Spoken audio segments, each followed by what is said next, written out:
Today I'm going to share something which is very personal to me. I've decided to share some truth about myself, and as difficult it is for me to do this, I felt guided to share this truth.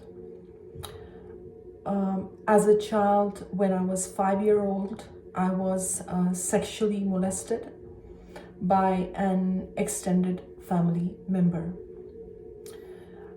For those who are not aware, when you experience such kind of trauma at a young age, we experience something called soul loss, okay? And by soul loss, we mean a traumatic experience forces the child's spirit to leave the body. Now you can imagine how painful that is, because the trauma is so intense and so shocking for the body that the soul actually tears and the spirit steps out of the body. And it's called soul loss, okay, or disassociation. As a child, I spent a lot of times what someone would call as a zoned out child. Okay, I spent a lot of time in the astral realms because I was completely detached from my body. For a child, when you experience a trauma like this, it is like a nightmare, okay? And for my 5-year-old self, it was a nightmare that I kept repressing, kept pushing aside. It definitely impacted my personality. I was always labeled as shy and quiet. And I had major focus issues in school. I never did good in school. I could not focus. I was always astrally out of my body. I spent a lot of time in the astral realms as a child. When I entered my teens, I was in college, and I remember while I was at the library, I came across a magazine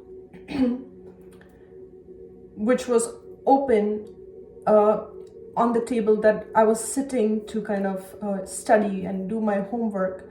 But the magazine was open, and it kind of pulled my attention towards that magazine. And when I saw there were passages written, anonymous passages by adults that got molested as children. That was the first time as a teenager that it hit me that, oh my God, I am one of these children. It really hit me that not only did it hit me, I actually learned the word molestation. Like what I had experienced is called molestation. That was the first time I learned it. But since I was so scared, I again repressed everything inside. I remember crying at the library, on that desk, just crying, having a breakdown, and then repressing my emotions again. Sorry guys, this is much harder than I thought it would be.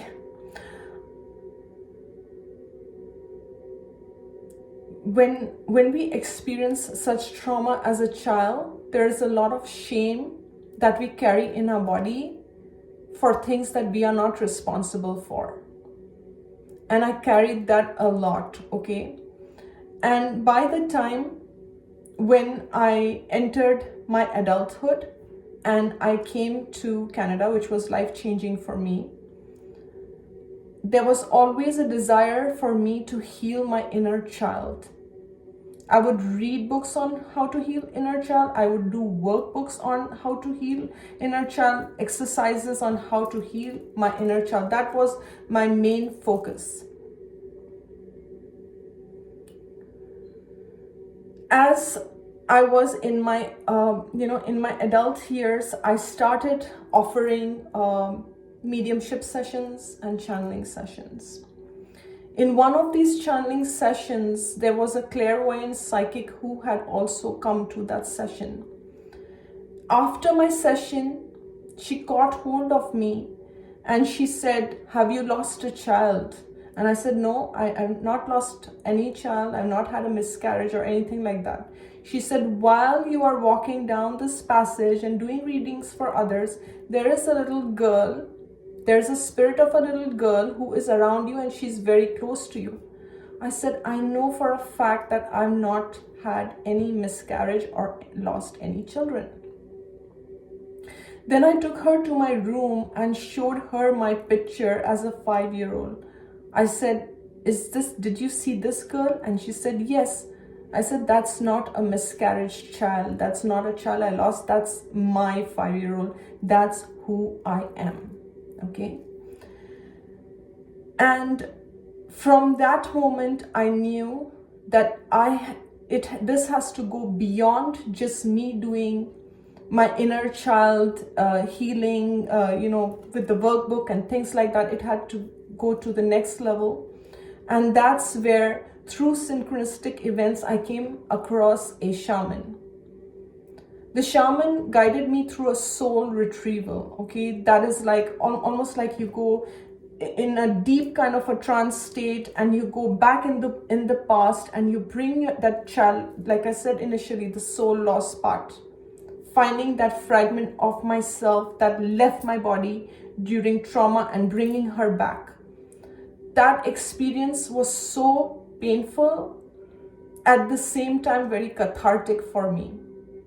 First of all, it wasn't easy. I went in the trance, but even bringing that part, I could see my inner child out of my body and I tried to bring her back. It wasn't easy.